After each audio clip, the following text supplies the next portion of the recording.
ஓம் சாந்தி sister. ஓம் சாந்திங் brother. குஷியா இருக்கீங்களா? நல்லா இருக்கேன், குஷியா இருக்கேன் பிரதர். இன்னைக்கு அப்பா சூப்பர் வாணி சொல்லியிருக்காரு, அவ்வியத்த வாணி, ஸ்நேக கடல்லே மூழ்கி இருங்க அப்படின்னு சொல்லியிருக்காரு அப்பா. ஸ்நேக கடல்லே மூழ்கி இருந்தாதான் சக்திசாலியா இருப்பீங்க. அப்பதான் முழு உலகத்துல இருக்க ஆத்மாக்களுக்கெல்லாம் சுகம், சாந்தியின் வைப்ரேஷன்ஸ் கொடுக்க முடியும், ஆசீர்வாதங்களை கொடுக்க முடியும் உங்களால அப்படின்னு சொல்லியிருக்காரு அப்பா. சூப்பரா இருந்துச்சு இன்னைக்கு வாணியம். சரிங்க சிஸ்டர், வாசிங்க. ஓகேங்க பிரதர். அவ்வியத்த வாணி 22/9/2024, ரிவைஸ் டேட்டு 18/1/2002. பாபா என்ன முரளி இன்னைக்கு அவ்வியத்த முரளி என்னன்னா, ஸ்நேகத்தின் உள்ளன்புடன் கூடிய நட்பு, சக்தி மூலமாக சக்திசாலி ஆகுங்கள், எல்லா ஆத்மாக்களுக்கும் சுகம் சாந்தியோட அஞ்சலி வழங்குங்கள். ஆமா, அந்த ஸ்நேகத்தின் அன்பு அப்படின்னா என்ன? அன்புடன் கூடிய நட்பு, அதான் ரொம்ப முக்கியம். ஸ்நேகமும் இருக்கணும், அன்பும் இருக்கணும். அப்படி இருந்தாதான் ஸ்நேகமும் அன்பு ஒண்ணு போல தெரியும். ஆனா அன்பு வேற, அந்த ஸ்நேகம்ன்ற அந்த நட்பு வேற. அதுதான் சுயநலம் இல்லாத ஒரு அன்புன்னு சொல்லுவாங்க இல்லையா, அந்த அன்பு. அப்படிப்பட்ட அன்புல இருந்தீங்க அப்படின்னா தான் சக்திசாலியான அனுபவத்தை செய்ய முடியும். தந்தை கிட்ட அந்த அன்பு கடல்லே மூழ்கி இருக்கக்கூடிய அனுபவம் செய்யுங்க. அந்த அன்பு கடல்லே நீங்க மூழ்கி இருந்தாதான் சுகம், சாந்திய மற்ற ஆத்மாக்களுக்கு கொடுக்க முடியும்ன்றது தலைப்புல சொல்லியிருக்காரு. உள்ளன்புடன் கூடிய நட்பு அப்படி சொல்லியிருக்காரு. ஆமா. இன்று சக்திசாலியாக இருக்கிற தந்தை தன்னுடைய ஸ்மிருதி, அதாவது நினைவு சொரூபமாகவும் சக்தி சொரூபமாகவும் இருக்கின்ற குழந்தைகளை சந்திப்பதற்காக வந்திருக்கிறார். இன்று விசேஷமாக நாலா பக்கங்களில் உள்ள குழந்தைகள் ஸ்நேகத்தின் உற்சாகம் அலை அலையாக வந்து கொண்டிருக்கு. விசேஷமா பிரம்மா பாபாவோட ஸ்நேகம் நிறைந்த நினைவுகளோட குழந்தைகள் மூழ்கி இருக்கிறாங்க. இந்த ஸ்நேகம் ஒவ்வொரு குழந்தைக்கும் இந்த வாழ்க்கையின் ஒரு வரதானம் ஆகும். பரமாத்மா ஸ்நேகம் உங்கள் எல்லோருக்கும் புதிய வாழ்க்கையை கொடுத்திருக்குது. ஒவ்வொரு குழந்தையிடம் உள்ள ஸ்நேக சக்தி தான் பாபாவினுடைய, ஒவ்வொரு குழந்தைகள் உள்ள இந்த ஸ்நேகமான சக்தி தான் பாபானுடையவராக ஆக்கி இருக்குது. இந்த ஸ்நேக சக்தி எல்லாவற்றையும் சுலபமாக்கி விடுகிறது. எப்போது ஸ்நேகத்தில் மூழ்கி இருக்கிறீர்களோ அப்போது எந்த ஒரு பிரச்சனையும் கஷ்டமா தெரியாம சுலபமானதா அனுபவம் ஆகும். பாப்தாதாவும் சதா ஸ்நேகத்தில் மூழ்கி இருங்கள் என்றுதான் கூறுகிறார். ஸ்நேகம் பாதுகாப்பு குடைநிலையில் இருப்பது போன்றதாகும். இந்த பாதுகாப்பில் மாயாவினுடைய எத்தகைய நிழலும் பட முடியாது. சுலபமாக மாயாஜித் ஆகி விடுவீர்கள். யார் ஒருவர் நிரந்தரமா ஸ்நேகத்துடன் இருக்கிறாங்களோ அவங்க எந்த ஒரு விஷயத்திலும் கஷ்டப்பட வேண்டி இருக்காது. ஸ்நேகம் சகஜமா பாபா, ஸ்நேகம் சகஜமாக பாபாவை சமானமாக ஆக்கிவிடுது. ஸ்நேகம் இருக்கும்போது எதையும் அர்ப்பணம் செய்வது எளிது. ஆமா, ஸ்நேகம் தான் பிராமண வாழ்க்கையின் மிகப்பெரிய வரதானம். ஏன்னா பிரம்ம பாபா வந்திருக்காங்க, பிரம்ம பாபாவும் சிவபாபாவும் வந்திருக்காங்க. எப்ப வந்திருக்காங்கன்னா 18 ஜனவரி 2022 அன்னைக்கு வந்திருக்காங்க. அது பிரம்ம பாபா அவ்வியத்தமான நாள் இல்லையா? அதனாலதான் இங்க குழந்தைங்க பிரம்ம பாபா நினைவுலையும் சிவபாபா நினைவுலையும் அந்த ஸ்நேகத்துல மூழ்கி இருந்தீங்க இல்லையா, அதுக்காக சொல்றாரு. இந்த பிராமண வாழ்க்கையின் வரதானமே என்ன? அன்பு கடல்ல மூழ்கி இருக்கதான், அன்பு தான் உங்களுடைய வரதானம் அப்படிங்கறத சொல்றாரு. அன்புல மூழ்கி இருந்தீங்கன்னா எதுவுமே கஷ்டமாவே இருக்காது, உங்களுக்கு எல்லாமே சுலபமா அனுபவமாகும் அப்படின்னு சொல்றாரு. இந்த ஸ்நேக கடல்ல நீங்க மூழ்கி இருக்கும் போதுதான் அந்த அந்த ஸ்நேக கடல்ங்கிறது தான் அந்த குடை நிழல்னு சொல்றாரு. ஸ்நேகத்தின் குடை நிழல்ல நீங்க இருக்கும் போது மாயாவோட நிழல் கூட அதுல பட முடியாது அப்படிங்கறத சொல்றாரு. நீங்க விரைவாகவே எளிதாகவே மாயாஜித் ஆயிடுவீங்க. கூடவே இந்த ஸ்நேகத்தினாலதான் பாபாவுக்கு சமமாவும் ஆயிடுறீங்க அப்படிங்கிறாரு. பாபாவுக்கு சமமா எப்ப ஆகும்? பாபாவுடைய அன்புலயே மூழ்கி இருக்கும் போது நாமளும் பாபாவுக்கு சமமானவர்களா மாறிடுறோம். அப்புறம் அது இந்த ஸ்நேகத்துல இருக்கும் போதுதான் எதையும் அர்ப்பணம் செய்திடுறீங்க. உங்க உடலை அர்ப்பணம் செய்யறீங்க. நம்ம உடல்ல அர்ப்பணம் செஞ்சிடறோம், மனதை அர்ப்பணம் செஞ்சிருக்கோம், மனதெல்லாம் அர்ப்பணம் செய்யறோம் இல்லையா? எதனால அர்ப்பணம் செய்யறோம்? தந்தையின் மீது கொண்ட தீராத அன்பு, தீராத காதல்னு சொல்லுவோம் இல்லையா? அத போல அந்த அன்புல இருக்கும் போதுதான் எல்லாத்தையுமே தந்தைக்காக அர்ப்பணம் செய்திடுறீங்க அப்படிங்கறத சொல்றாரப்பா. ஸ்நேகத்துக்கு அவ்வளவு முக்கியத்துவம் இருக்குது அப்படிங்கிறாரு. ஆகவே இன்று அமிர்த வேளை முதல் ஒவ்வொரு குழந்தையும் ஸ்நேகம் என்ற மாலையை பாபாவுக்கு அணிவித்தார்கள். பாபாவும் கூட ஸ்நேகம் என்ற மாலை அணிவித்தார். எப்படி இந்த விசேஷமான நினைவு நாளில், அதாவது ஸ்நேகம் நிறைந்த நாளில் ஸ்நேகத்தில் மூழ்கி இருக்கிறீர்களோ அது போலவே சதா மூழ்கி இருங்க. இப்படி இருந்தா கஷ்டப்பட்டு புருஷார்த்த முயற்சி செய்ய வேண்டியது இருக்காது. ஒன்று ஸ்நேக சாகாரத்துல மூழ்கியே இருப்பது, ஸ்நேகத்துல சாகாரத்துல. இன்னொன்று ஸ்நேகம் சாகாரத்தில் வரும்போது கொஞ்ச நேரம் ஒரு முழுக்கு போட்டு விட்டு வெளியே வந்து விடுவது. அநேக குழந்தைகள் மூழ்கி இருப்பது இல்லை, சீக்கிரமா வெளியில் வந்து விடுகிறார்கள். ஆகையால் சுலபமானது கூட கஷ்டமாகி விடுது. அப்படி அதான் பாபா சதா மூழ்கி இருக்க சொல்றாரு. அப்படியானா மூழ்கி இருக்க தெரியுமா தெரியாதா அப்படி கேக்குறாரு. எப்படி மூழ்கி இருப்பது என்று தெரியுமா அப்படி கேக்குறார். மூழ்கி இருப்பதிலே தான் ஆனந்தம் இருக்கு. பிரம்ம பாபா சிவபாபா மீதுள்ள ஸ்நேகத்தை உள்ளத்தில் அடக்கி வைத்திருந்தார். இந்த ஞாபகார்த்தம் தான் கல்கத்தாவில் காண்பிக்கப்படுது. பிரம்மபுத்திரா நதி முகத்துவாரத்தில், அந்த பிரம்மபுத்திரா நதியோட முகத்துவாரத்துல கடலுடன் நிரந்தரமாக சங்கமித்திருக்கிறது என்பதுதான் அத சொல்றாரு பாபா. ஆமா, இப்ப ஸ்நேக கடல் தந்தை வந்திருக்காரு. தந்தை குழந்தைகளை நினைவு செய்யறாரு. அப்ப தந்தை குழந்தைகளுக்கு அந்த ஸ்நேகத்தின் மாலையை போடுறாரு. குழந்தைகளும் தந்தைக்கு ஸ்நேகத்தின் மாலையை போடுறாங்க அப்படின்னு சொன்னாரு. அதான் என்ன சிஸ்டர், அந்த பிரம்மபுத்திரா நதி தானே?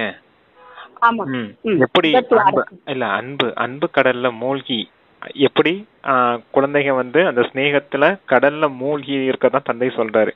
சிலர் என்ன செய்யறாங்க அப்படின்னா, மூழ்காம சும்மா ஒரு முங்கு மட்டும் முங்கி எந்திரிச்சிட்டு வராங்க. அதான் ஒரு மூழ்கு போட்டு எந்திரிச்சு வந்துடுறாங்க. ஆனா ஸ்நேக கடல்ல மூழ்கி இருக்கிறது தான் ஆனந்தம் அப்படின்னு சொல்றாரு.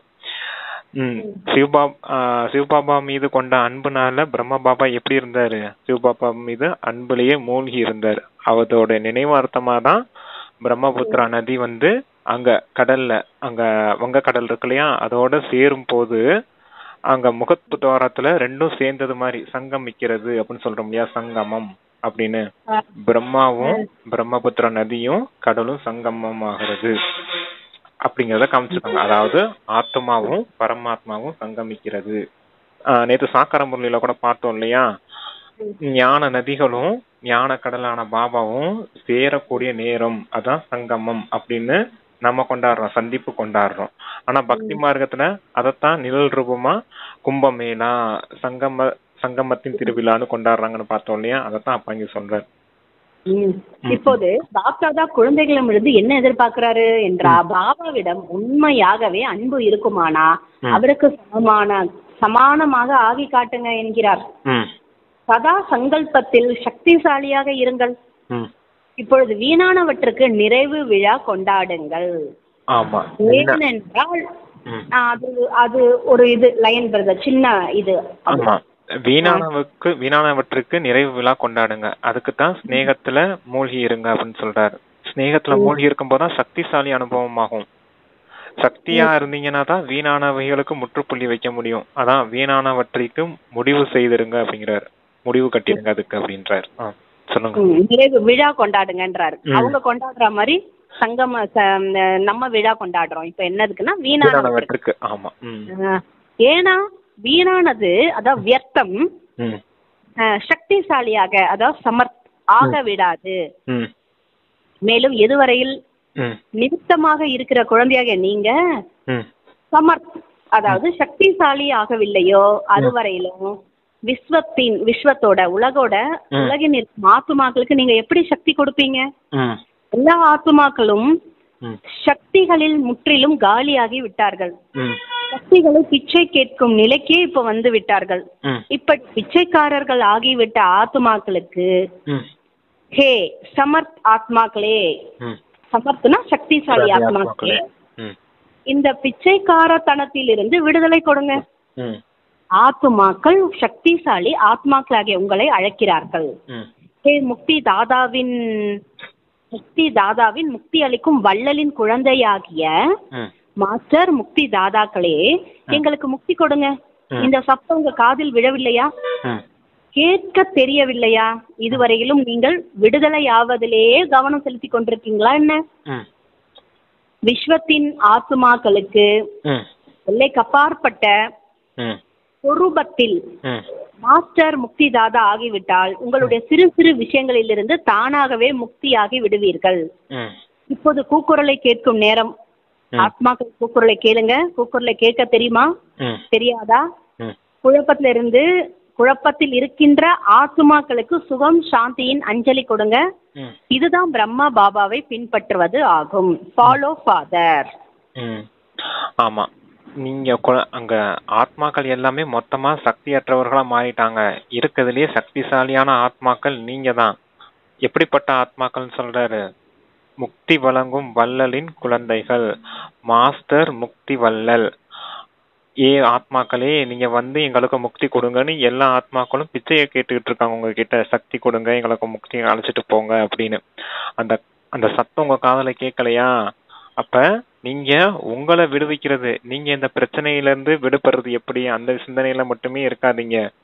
எப்படி அந்த விகாரத்துல இருந்து விடுபடுறது, அதுல எப்படி இருந்து விடுபடுறது, மாயா கிட்ட இருந்து எப்படி விடுபடுறது, பந்தனத்துல இருந்து எப்படி விடுபடுறது, இந்த சுயம் மாற்றத்துக்கான முயற்சி மட்டும் செய்துகிட்டே இருக்காதீங்க. கூடவே இந்த விஸ்வத்துக்கும் இந்த முழு உலகத்துல வாழக்கூடிய எல்லா ஆத்மாக்களுக்கும் சுகம் சாந்தியின் அஞ்சலி கொடுங்க.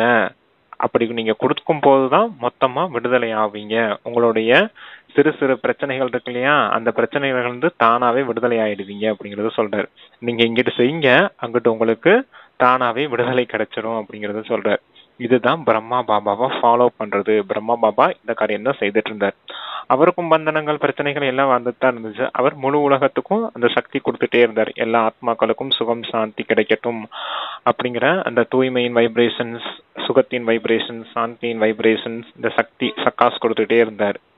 அதத்தான் அப்படி அந்த மாதிரி காரியம் செய்யறவங்க தான் பிரம்மா பாபாவை ஃபாலோ பண்றவங்க அப்படின்னு சொல்றாருப்பா.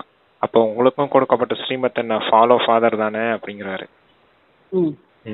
இன்று விசேஷமாக பிரம்ம பாபா அதிகமா நினைவு செய்தீர்கள். அதிகமா நினைவு செஞ்சீங்க அல்லவா? பிரம்ம பாபாவும் கூட எல்லா குழந்தைகளையும் நினைவு மற்றும் சக்திசாலி சுரூபத்தில் நினைவு செய்தார். அநேக குழந்தைகள் பிரம்ம பாபாவுடன் ஆன்மீக சம்பாஷணை, அதாவது சம்பாஷணை அப்படின்றாங்க. சம்பாதனை சிஸ்டர், வருமானம் சேமிக்கிறோம் இல்ல, நினைவுல இருக்கோம் இல்லையா, சுச்சமா வதனத்துல நினைவுல இருந்து உரையாடல் செய்யறோம் இல்லையா பாபா கிட்ட, அத சொல்றாரு ஆன்மீக சம்பாதனை. செய்தவாறே ஏதோ ஒரு வார்த்தை கொடுத்திருக்காங்க. மனம் மனம் மனம் விட்டு தந்தை கிட்ட பேசிட்டு இருக்குது, அன்புல மூழ்கிறது, உரையாடல் செய்யறோம் இல்லையா, பாபா கிட்ட பேசிட்டே இருக்கோம் இல்லையா நினைவுல, அத சொல்றாரு அப்பா ரூபரிகான். அதான் செய்தவாறே இனிமையான புகாரும் கூறினார்கள். அதாவது பிரம்மா பாபாவிடம் நீங்க ஏன் இவ்வளவு சீக்கிரமா சென்று விட்டீர்கள்? அடுத்த புகார், நீங்க ஏன் குழந்தைகளிடம் விடை பெற்றுக் கொண்டு செல்லவில்லை? இதற்கு பிரம்மா பாபா பதில் கூறினார், நானும் கூட சிவபாபாவிடம் என்னை ஏன் திடீரென்று அழைத்து கொண்டீர்கள் என்று கேட்டேன். சிவபாபா கூறினார், ஒருவேளை நான் உங்களிடம் குழந்தைகளிடமிருந்து விடை பெற்றுக் கொண்டு வாருங்கள் என்று கூறியிருந்தால் நீங்கள் குழந்தைகளை விட்டு வந்திருப்பீர்களா, அல்லது குழந்தைகள் உங்களை விடை கொடுத்திருப்பார்களா? நீங்கள் கடைசியில் நஷ்டமோக ஸ்மிருதி லப்தா சொரூபத்தில் இருந்தீர்கள் என்பதற்கான ஞாபக அர்த்தம் தான் அர்ஜுனன். பிறகு பிரம்ம பாபா புன்முறுவல் செய்தவாறே கூறினார், இது ஒரு விந்தையாகவே இருக்கிறது. குழந்தைகளுக்கு நான் சென்று விடுவேன், அதாவது பிரம்ம பாபா குழந்தைக்கு நான் சென்று விடுவேன் பிரம்ம பாபா என்று தெரியவில்லை. நான் சென்று விடுவேன் என்பது எனக்கும் தெரியவில்லை. எதிரெதிரே இருந்த போதும் இரு சாரருமே மௌனமாகவே இருந்தனர். ஏனெனில் கால பிரமாணப்படி சன் சோஸ் ஃபாதர், தந்தையை போல் தனையன் என்ற பார்ட் டிராமாவில் நிச்சயிக்கப்பட்டு இருந்தது. அது பிரம்மா பாபாவுடைய இருந்த காலம், அந்த இறுதி நேரம் வந்திருக்காரு இல்லையா, நினைவு நாள்ல வந்திருக்காரு இல்லையா, 33 வருஷத்துக்கு முன்னாடி எப்படி நடந்துச்சு அப்படிங்கறத சொல்றாரு பாபா. குழந்தைகளுக்கும் தெரியல பாபா சரீரத்தை விட போறாருன்ற விஷயம் தெரியல, பாபாவுக்குமே தெரியல நான் இப்ப சரீரத்தை விட போறேன் அப்படிங்கிற அந்த விஷயம் தெரியல. அதனாலதான் 2 பேருமே மௌனமா இருந்துட்டாங்க அப்படிங்கறத சொல்றாரு. அந்த சூழ்நிலை அப்படித்தான் இருந்துச்சு. நீங்க எப்படி அதோடைய நினைவார்த்தமா தான் அர்ஜுனனை காமிச்சிருக்காங்க. பக்தியில சொல்லியிருக்காங்க, நஸ்தோ மோகா ஸ்மிருதி லப்தா ஆகணும். அதுதான் லட்சியம், உண்மையான லட்சியம். மோகம் முழுக்கள் நஷ்டமானாதான் முக்தி நிலையை அடைய முடியும், பந்தனத்துல இருந்து விடுதலை ஆக முடியும், இந்த சாக்கார உலகத்துல இருந்து விடுதலை ஆக முடியும். அதனுடைய நினைவு சின்னமா தான் அர்ஜுனனை காமிச்சிருக்காங்க. நீங்க போகும்போது சரீரத்தை விடும்போது நீங்க அந்த குழந்தைங்கிட்ட விடைபெற்று இது நான் செல்ல போறேன் அப்படின்னு சொல்லிட்டு வந்தீங்கன்னா எப்படி குழந்தைங்க குழந்தைங்க உங்களை அனுமதிச்சிருப்பாங்களா நீங்க சரீரத்தை விட போறேன்னு சொல்லியிருந்தா? இல்ல நீங்க தான் குழந்தைகளை விட்டுட்டு போறோம்னு அந்த நஸ்த மோகம் அந்த ஸ்மிருதி லப்தா ஸ்வரூபத்துல உங்களாலதான் நிலை பெற்றிருக்க முடியுமா? முடியாது இல்லையா? அதனாலதான் சிவபாபா சொல்லல அப்படிங்கறத சொல்றாரு பிரம்மா பாபா. பிரம்மா பாபா கேட்டிருக்காரு சிவபாபா கிட்ட, ஏன் நீங்க என்கிட்ட முதலையே சொல்லல அப்படின்னு. அதுக்குதான் சிவபாபா இந்த பதில் சொல்லியிருக்காரு. அர்ஜுனனுடைய நினைவார்த்தம் இருக்குது இல்லையா, அது நீங்க தான், அதனாலதான் நான் உங்ககிட்ட சொல்லல அப்படிங்கறத சொல்றாரு. ஓகே, இதுங்க பிரதர் கால பிரமாணப்படி சன்சோஸ் ஃபாதர். ஆமா, பாபா எப்படி அந்த மௌனமா இருந்துட்டாங்களே சிஸ்டர், பாபாவும் அமைதியா இருந்துட்டா, பிரம்ம பாபாவும் மௌனமா இருந்துட்டாரு, குழந்தைங்களும் மௌனமா இருந்துட்டாங்க. நான் சரீரம் விட போறேன்னு பிரம்மாவுக்கும் தெரியல, குழந்தைகளுக்கும் தெரியாம போயிடுச்சு இல்லையா. மௌனமா இருக்கதானே பாபாவுடைய சம்ஸ்காரம், சாந்தியா இருக்கிறது தானே. அதத்தான் அப்பா சொல்றாரு, நீங்க சிவபாபாவை போலவே அமைதியாவே இருந்துட்டீங்க, சாட்சி போல சாட்சியா. அதுதானே சிவபாபாவுடைய சம்ஸ்காரம், சாந்தமா இருக்குது. அதான் மௌனமா இருந்துட்டீங்க, யாருக்குமே எந்த விஷயமும் தெரியல. ஆனா பிரம்மா பாபா சரீரத்தை விட்டுட்டு நஸ்த மோகா ஸ்மிருதி லப்தாங்கிற அந்த நிலையை அடைஞ்சிட்டாரு அப்படிங்கறத சொல்றாரு. ஒருவேளை சிவபாபா பிரம்மா பாபாட்ட சொல்லி நீங்க குழந்தைங்கிட்ட சொல்லிட்டு வாங்க அப்படின்னு ஒரு வார்த்தை சொல்லியிருந்தாரு அப்படின்னா பிரம்மா பாபாவாலையும் விடுபட்டு இருக்க முடியாது, குழந்தைங்களும் பிரம்மா பாபா போறதுக்கு அனுமதிச்சிருக்க மாட்டாங்க. அப்போ அந்த சூழ்நிலையே கஷ்டமான சூழ்நிலையை அமைஞ்சிருக்கும் இல்லையா, அப்படி சொல்றாரப்பா. இதற்குத்தான் ஆஹா டிராமா ஆஹா என்று சொல்லப்படுது. சேவையில் மாற்றம் நிச்சயிக்கப்பட்டது. பிரம்மா பாபா குழந்தைகளின் முதுகெலும்பாக ஆக வேண்டியதா இருந்தது. அவ்வியத்த ரூபத்தில் துரித சேவை செய்ய வேண்டியதாகவும் இருந்தது. அடுத்து இது இது அவ்வளவுதான் பிரதர். அப்படியா, அந்த டிராமா, இதுக்கு பேர் தான் டிராமான்னு சொல்றது. ஆஹா டிராமா ஆஹா அப்படின்னு சொல்லியிருந்தாரு இல்லையா. டிராமா படி இது இப்படித்தான் அமைஞ்சிருக்குது. டிராமா நன்மை செய்திருச்சு இல்லையா எல்லாருக்குமே. யார் யாருக்கு நன்மை செஞ்சுச்சு? சிவபாபாவுக்குமே நன்மை செஞ்சுச்சு. சிவபாபாவுக்கு ரதம் வேணும் இல்லையா, எப்படியும் பிரம்மா பாபாவுடைய சரீரம்ன்றது அவ்வியத்தமாகும்னா தானே பிரம்மா பாபாவுடைய சரீரத்தை இன்னமும் நல்ல விதத்துல பயன்படுத்த முடியும், முழு உலகத்துக்காகவும். முழு உலக சேவையும் இருக்குது இல்லையா, விஸ்வ சேவைக்காக பிரம்மா பாபாவுடைய சூட்சும சரீரம் சிவபாபாவுக்கு வேணும் இல்லையா. அதுக்கும் நன்மை நடந்துச்சு, சிவபாபாவுக்கும் நன்மை நடந்துச்சு. பிரம்மா பாபாவும் இந்த சாக்கார சரீரத்திலிருந்து விடுபட்டு அவ்வியத்த நிலையை அடைஞ்சிட்டாரு, அவருக்கும் நன்மை ஏற்பட்டுச்சு, குழந்தைகளுக்குமே நன்மை ஏற்பட்டுச்சு அப்படிங்கறத சொல்றாரு. ஏன்னா பிரம்மா பாபா அவ்வியத்தமானதுக்கு அப்புறம் தானே உலக சேவையில இருந்து நிறைய ஆத்மாக்கள் வந்தாங்க. அவ்வியத்தமானதுக்கு அப்புறம் தானே சிஸ்டர் ஃபாரின் சேவையெல்லாம் நடந்து ஃபாரின்ல இருக்க ஆத்மாக்கள்லாம் வந்தாங்க. நமக்கும் கூட அப்புறமேல் தானே ஜென்மம் கிடைச்சிருச்சு. அப்ப எல்லாருக்குமே நன்மை ஏற்பட்டுச்சு இல்லையா. அதுக்குத்தான் டிராமா ஆஹா டிராமா ஆஹா அப்படின்னு சொல்லப்படுது. அப்படிங்கிறது பிரம்மா பாபா போயிட்டு என்ன பண்ணுவாருங்க, ஷாகாஸ் கொடுப்பாரா? சீக்கிரம் தூண்டுதல் நடக்குமா? ஆமா சிஸ்டர், எல்லாருக்குமே அந்த சக்தி கிடைக்கும் இல்லையா, வைப்ரேஷன்ஸ் கிடைக்கும் இல்லையா, பாபா வந்துட்டாரு அப்படிங்கிற அந்த வைப்ரேஷன்ஸ் கிடைக்கும் இல்லையா. எல்லாருடைய கனவு மூலமாவோ இல்ல ஒரு தூண்டுதல் மூலமாவோ கிடைக்கும் இல்லையா உங்களுக்கு. அப்புறமேல் தான் சேவை, விஸ்வ சேவைக்காக அடுத்த நிலைக்காக அந்த நிலை அடைஞ்சாரு அப்படிங்கறத சொல்றாரு. அதான் அவ்வியத்த ரூபத்தில் துரித ஃபாஸ்ட் சேவை செய்ய வேண்டியதா இருந்தது.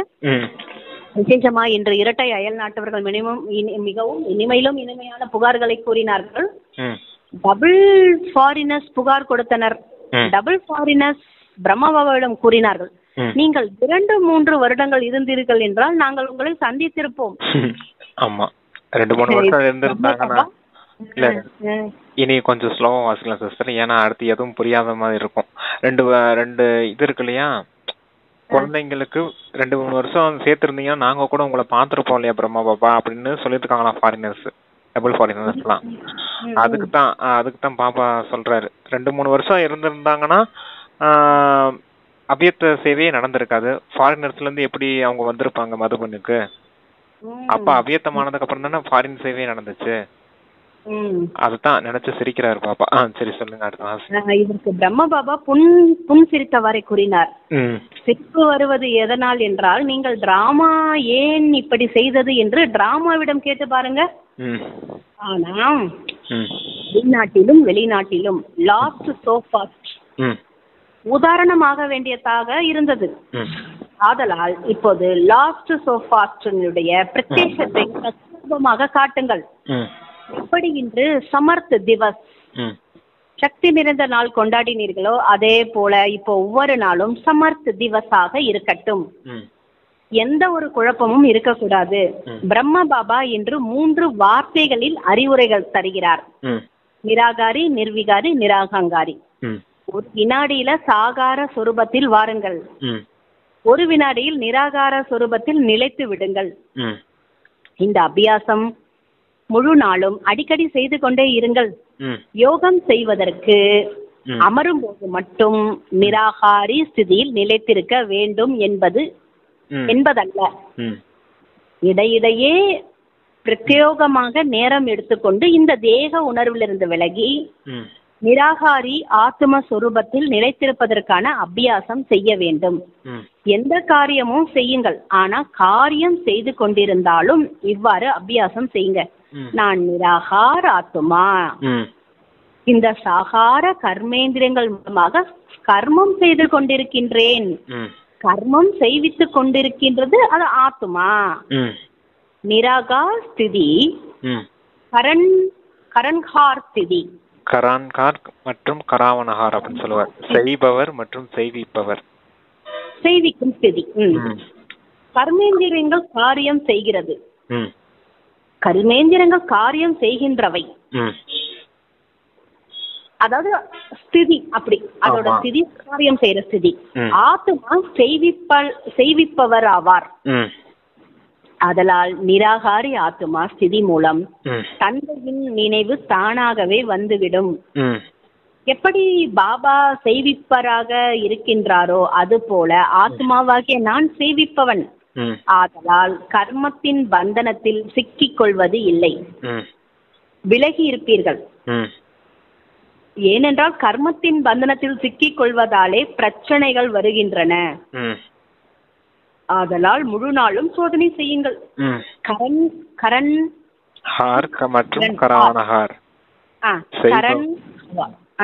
ஆத்மாவாகி கர்மம் செய்து கொண்டிருக்கிறேனா என்று இப்போது, அதாவது என்ன சொல்றாரு பாபா, கரண் கவர்னா செய்பவர் செய்விப்பவர். செய்பவர் செய்விப்பவராகிய ஆத்மாவாகி கர்மம் செய்து கொண்டிருக்கிறேனா நன்று. இப்போது முக்தி கொடுப்பதற்கான மெஷினரியை துரிதப்படுத்துங்கள் அப்படின்றார். ஆமா, என்ன சொல்றாங்க அப்படின்னா, லாஸ்ட் சோ ஃபர்ஸ்ட் அப்படின்னு சொல்றாரு. யார் இப்ப லாஸ்டா வந்திருக்கோம்னு வருத்தப்பட்டு இருக்காதீங்க, நீங்களும் ஃபர்ஸ்டா மாற முடியும். அதுக்கு இந்த விஷயத்த ஞாபகம் வச்சுக்கோங்க. அது எந்த விஷயம்ன்றாரு, அறிவுரை கொடுக்குறாரு பாபா. நிராகாரி, நிர்விகாரி, நிர் அகங்காரி அப்படிங்கிற இந்த 3 செய்தியும் சொல்றாரு. நிராகாரினா ஆத்ம நிலை, ஆத்மா நிராகாரமானது, ஒளி புள்ளியானது. நிர்விகாரி அப்படின்னா விகாரங்கள் அற்றது. அப்புறம் நிர் அகங்காரியா இருக்குது, அகங்காரமே இல்லை, நான் தான் செய்யறேன் நான் செய்யறேன் அப்படிங்கிற அந்த நானுங்கிற அகங்காரம் இல்லாத நிலை. அதத்தான் அப்படி நான் செய்யறேன் அப்படின்னு இல்லாம நான் கருவி அப்படின்னு மாத்திட்டீங்கன்னா அந்த அகங்காரம் இல்லாம இருக்கும். அதுக்காகத்தான் இப்ப அந்த 3 அறிவுரையை சொல்றாரு. நிராகாரி, நிர்விகாரி, நிர் அகங்காரி. அப்புறமேல் தான் அப்பா செய்பவர் செய்விப்பவர் அப்படிங்கிற அந்த வார்த்தையை சொல்றாரு. எதுக்காக? நிர் அகங்காரியா மாறுறதுக்காக. அப்பா எப்படி செய்விப்பவரா இருக்காரு, முழு உலகத்துக்கும் இறைவனா இருந்து செய்விக்கக்கூடியவரா இருக்காரு. குழந்தைகளான உங்களுக்கு காரியங்கள் செய்விக்கக்கூடியவரா இருக்காரு இல்லையா? அது போல நீங்களும் எப்படிப்பட்டவங்களா இருக்கணும், நீங்களும் கர்மேந்திரியங்கள் மூலமா, நம்மளுடைய உடல் இருக்கு இல்லையா, உடலை தான் கர்மேந்திரியங்கள் சொல்றாரு. கண்ணு, காது, மூக்கு, வாயு, தோல் இதெல்லாம் கர்மேந்திரியங்கள். இதுக்கு எஜமானா இருக்கக்கூடியவன் ஆத்மா. நான் இந்த கர்மேந்திரியங்கள் மூலமா செய்விக்க கூடியவனா இருக்கேன் அப்படிங்கிற அந்த நினைவுல இருங்க. நான் ஆத்மா, இந்த கர்மேந்திரியங்கள் என்னுடைய உதவியாளர்கள் அப்படிங்கிற நினைவுல விடுபட்டு இருங்க, தேகத்துல இருந்தே விடுபட்டு இருங்க. நான் ஆத்மா தனிப்பட்டவன், இந்த உடல் தனிப்பட்டது அப்படிங்கறத பிரிச்சு பார்க்க முடியுமா அந்த செய்விப்பவன் அப்படிங்கிற அந்த ஒரு வார்த்தையின் மூலமா. அப்ப கூடவே தந்தை நினைவும் சேர்ந்து வந்துரும் உங்களுக்கு அப்படிங்கறத சொல்றார். செய்பவர் செய்விப்பவர் அப்படிங்கிறது. செய்பவர் செய்து கொண்டிருக்கிறார், அவருடைய காரியத்தை நான் இந்த கர்மேந்திரியங்கள் மூலமா செய்து கொண்டிருக்கிறேன் அப்படிங்கிற அந்த நினைவு கொண்டுட்டு வாங்க. அப்பதான் உங்களால கர்ம பந்தனத்துல சிக்கி கொள்ளாம கர்ம பந்தனத்துல இருந்து விடுபட்டு இருக்க முடியும் அப்படிங்கறத சொல்றாரு அப்பா. நன்று. இந்த கல்பத்தில் இந்த தடவை முதலா இங்க வந்திருப்போம், கை உயர்த்துங்க. புதிதா வந்து கொண்டிருக்கும் குழந்தைகளுக்கு பாப்தாதா விசேஷ அன்பு நினைவுகள் அளிக்கிறார். ஏனென்றால் காலம் கடக்கும் முன் பாபாவை வந்து புரிந்து கொண்டு ஆஸ்திக்கு அதிகாரியாகி விட்டீர்கள். சதா தங்களுடைய இந்த பாக்கியத்தை நினைவில் வைக்க வேண்டும். நாங்கள் தந்தையை அறிந்து கொண்டோம். நன்று. இரட்டை அயல்நாட்டை கை உயர்த்துங்க. ரொம்ப நல்லது. இரட்டை அயல்நாட்டுக்கு பாப்தாதா கூறுகிறார், நீங்க பிரம்மாவின் சங்கல்பத்தின் மூலமா பிறவி எடுத்தவர்கள். ஒன்று நேரடி வாய் மூலமான வம்சாவளியினர்கள், இரண்டாவது சங்கல்ப மூலம் வம்சாவளி. சங்கல்ப சக்தி பெரிய மகான் தன்மையுடையது. இத சொல்லுங்க பிரதர். சங்கல்ப சக்தியின் மூலமா ஜென்மம் எடுத்தவங்க அப்படிங்கிறது தான் பிரம்மா பாபாவுடைய சங்கல்பத்தால ஜென்மம் எடுத்தவங்க தான் அவ்வியத்த பாலனைக்குரியவங்க. பிரம்மா பாபா சரீரம் விட்டதுக்கு அப்புறம் ஜென்மம் எடுத்தவங்க போனா பிரம்மா பாபாவுடைய சங்கல்பத்தால சரீரம் எடுத்தவங்கலாம். அவருடைய எண்ணத்துக்கு அவ்வளவு சக்தி இருக்குதான். அதன் மூலமா நம்ம ஜென்மம் எடுத்தவங்க அப்படிங்கறது சொல்றாரு.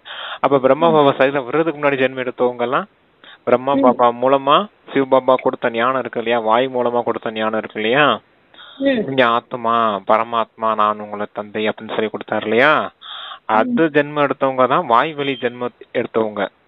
பிரம்மா பாபா சரீரம் விட்டதுக்கு அப்புறம் சூட்சுமவதானத்தை அடைஞ்சதுக்கு அப்புறம் ஜென்மம் எடுத்தவங்க அவருடைய சங்கல்பத்தால ஜென்மம் எடுத்தவங்கன்னு சொல்றாரு இன்னைக்கு தான். சங்கல்பத்தாலனா என்னதுங்க பிரதர்? எப்படிங்கிறது? எண்ணத்தால ஜென்மம் எடுத்தவங்க சிஸ்டர். பிரம்மா பாபாவோட எண்ணத்தால. ஆமா, எல்லாருக்குமே நன்மை ஏற்படட்டும், இவங்களும் என்னுடைய குழந்தைகளா மாறட்டும்னு அப்பா ஒரு சங்கல்பம் வைக்கிறார் இல்லையா பிரம்மா பாபா, அந்த சங்கல்பத்தால ஜென்மம் எடுத்தவங்க. புரிஞ்சுச்சா? புரிஞ்சுதுங்க பிரதர். அதுதான் எண்ணத்துக்கு அவ்வளவு பெரிய பவர் இருக்குது அப்படிங்கறத சொல்றேன். அதான் சங்கல்ப சக்தி. அதனால வந்து இவ்வளவு ஃபாஸ்டா வந்து நிறைய பேர் உருவாயிருக்காங்க. ஆமா, அப்ப குறைவா தானே இருந்துச்சு. வாய் வழியா ஜென்மம் எடுக்கும் போது குறைவான ஆத்மாக்கள் தானே ஜென்மம் எடுத்திருந்தாங்க. சங்கல்பத்தால எவ்வளவு பேர் ஜென்மம் எடுத்திருக்காங்க? லட்சமே இல்லைங்க பிரதர், இப்ப எவ்வளவு லட்சம். ஆமா, நிறைய பேர் எடுத்தாங்களே, அத சொல்றப்பா. லாஸ்ட்ல வந்திருக்கும் நினைக்காதீங்க. உங்களுடைய சங்கல்பத்துக்கு அவ்வளவு சக்தி இருக்குது. பிரம்மா பாபாவுடைய சங்கல்பத்துக்கு சக்தி இருக்கும் போது உங்களுடைய சங்கல்பத்துக்கு சக்தி இருக்காதா? லாஸ்டா வந்திருக்கும்னு நினைக்காதீங்க. நீங்களும் ஃபாஸ்டா போனீங்கன்னா ஃபர்ஸ்ட்ல வந்துருவீங்க அப்படிங்கறது சொல்றாரு. அப்ப சில 1000 பேர் இருந்திருப்பாங்க, இப்ப ஒரு 15 லட்சம் பேர் கிட்ட வந்திருக்காங்கன்னு நினைக்கிறேன். ஆமா சிஸ்டர். அந்த செய்பவர் செய்விப்பவர் புரிஞ்சுதா உங்களுக்கு? செய்பவர் செய்விப்பவர்னா தெரியல. செய்விப்பவர் பாபா சிஸ்டர், சிவ பாபா. அவரும் ஒளி புள்ளியா இருக்காரு. அவர் செய்விப்பவரா இருக்கும் போது நான் செய்பவனா ஆயிடுறேன். செய்பவன், நான் செய்பவனா, அவரு எஜமானனா இருக்கும் போது நான் அவருக்கு குழந்தையா ஆயிடுறேன். சரியா? ஓகேயா? இப்ப 3 விஷயம் இருக்குதுல. செய்விப்பவர் பாபாவா இருக்காரு, நான் செய்பவனா மாறிடுறேன். ஓகேவா? அப்ப நான் இந்த கர்மேந்திரியங்கள் மூலமா செய்யும் போது செய்விப்பவனா மாறிடுறேன். செய்பவனா இருந்த நானு செய்விப்பவனா மாறிடுறேன். புரியலையா உங்களுக்கு? ஆத்மாதான் எப்படி சிவபாபா வந்து செய்பவர் செய்விப்பவரா இருக்காரோ அது போல ஆத்மாவும் செய்பவர் செய்விப்பவரா ஆயிருது அப்படிங்கறத சொல்றாரு. ஆத்மா எப்படி செய்பவன் மற்றும் செய்விப்பவனா ஆகுது அப்படின்னா, தந்தை சொல்லக்கூடிய கட்டளைய நான் கீழ்ப்படிந்து செய்யறதுனால நான் செய்பவன். தந்தையோட கட்டளைக்கு நான் கீழ்படுகிறதுனால நான் செய்பவன். நான் என்னுடைய கர்மேந்திரியங்களை பயன்படுத்தி நான் கர்மா செய்யறதுனால நான் செய்விப்பவன். தந்தைக்கு எப்படி செய்பவர் செய்விப்பவன்ற டைட்டில் இருக்குதோ அதே போல ஆத்மாக்களுக்கும் செய்பவன் செய்விப்பவன்கிற டைட்டில் இருக்குது அப்படிங்கறத சொல்றாரு. ஓகேங்க பிரதர். இந்த டவுட் இருந்தது, செய்பவர் செய்விப்பவர். புரிஞ்சுது. பாபா சிவபாபா எப்படி புரியலன்னா இந்த இடத்த மறுபடியும் ரீவைண்ட் பண்ணி கேளுங்க, அப்ப இன்னும் நல்லா புரியாது. சிவபாபா எப்படி வந்து பிரம்மா பாபாவோட யூஸ் பண்ணி, கருவியை யூஸ் பண்ணி செய்ய வச்சாரு. அதே மாதிரி நம்ம இப்ப என்ன செய்யணும்னு சொல்றாருன்னா, இந்த கர்மேந்திரியங்கள் மூலமா செய்ய வைங்க. ஆமா, செய்வீங்க, செய்விப்பவனா இருப்பீங்க. ஆத்மான்னு நினைச்சு இந்த கர்மேந்திரங்களை செய்விப்பவரா இருங்க. செய்பவர் ஆத்மா, செய்விப்பவர் இந்த கர்மேந்திரங்கள். நீங்க அப்படி புரிஞ்சுக்கலாம். இல்லன்னா பாலக் மாலிக் அந்த விஷயத்தையும் புரிஞ்சுக்கலாம். தந்தைக்கு நான் பாலகனா இருக்கேன், தந்தைக்கு நான் பாலகனா இருக்கேன். எப்ப தந்தையோட கட்டளைக்கு கீழ்ப்படியும் போது நான் பாலகனா இருக்கேன். இந்த கர்மேந்திரியங்களுக்கு, இந்த உடலுக்கு நான் எஜமானனா இருக்கேன். அப்ப நான் மாலிகாவும் இருக்கேன், பாலகனாவும் இருக்கேன். நான் செய்பவனாவும் இருக்கேன், செய்விப்பவனாவும் இருக்கேன். அப்படிங்கறத அந்த மாலக் பாலிக், மாலிக் பாலக் அப்படிங்கறதும் செய்பவன் செய்விப்பவனுக்கும் ரெண்டு ஒரே அர்த்தம் தான். சரி, செய்பவன் செய்ய வைப்பவன். பாபாவோட அப்பா, அதான் சிவ பாபா அவரோட குழந்தை நானு. பாபா சொல்றத செய்பவன், செய்ய வைப்பவன் கூட. செய்வப்பவன்னா உடல் மூலமா நான் காரியங்களை செய்விப்பவன், செய்விப்பவன். Okay, super brother. அப்புறம் அயல் நாட்டவர்கள் கையை உயர்த்துங்கள். ரொம்ப நல்லது. இரட்டை அயல் நாட்டிற்கு பாப்தாதா கூறுகிறார், நீங்கள் பிரம்மாவின் சங்கல்பத்தின் மூலமா பிறவி எடுத்தவர்கள். ஒன்று நேரடி வாய் மூலமான வம்சம், இரண்டாவது சங்கல்ப மூல வம்சாவளி. சங்கல்ப சக்தி பெரிய மகான் தன்மை உடையது. எவ்வாறு சங்கல்ப சக்தி வேகமா உள்ளதோ அதே போன்று உங்களுடைய படைப்பும் வேகமா இருக்கு. இரட்டை அயல் நாட்டவர்கள் ஃபாஸ்ட், வேகமான புருஷார்த்திகள். மேலும் ஃபாஸ்ட், சீக்கிரமா பாக்கியத்தை அனுபவம் செய்பவர்கள். ஆதலால் முழு பிராமண பரிவாரத்தில் இரட்டை அயல் நாட்டவர்கள் டபுள் பிரியமானவர்கள். பாரதத்தில் உள்ள சகோதர சகோதரிகள் உங்களை பார்த்தும் மகிழ்ச்சி அடைகிறார். ஆஹா, இரட்டை அயல் நாட்டவர்கள் ஆஹா குஷியாக இருக்கிறதல்லவா. டபுள் ஃபாரினர்ஸ்களுக்கு ரொம்பவும் குஷியா இருக்கு. எவ்வளவு குஷி, நிறைய இருக்கா, இது எவ்வளவு இருக்கும் என்று நிறுத்து பார்த்து தெரிந்து கொள்வதற்கான கருவி ஒன்றும் இல்லையே. அது தெராசு வச்சு அளந்து பாக்குறதுக்கு கருவி இல்லையேங்கிறாரு.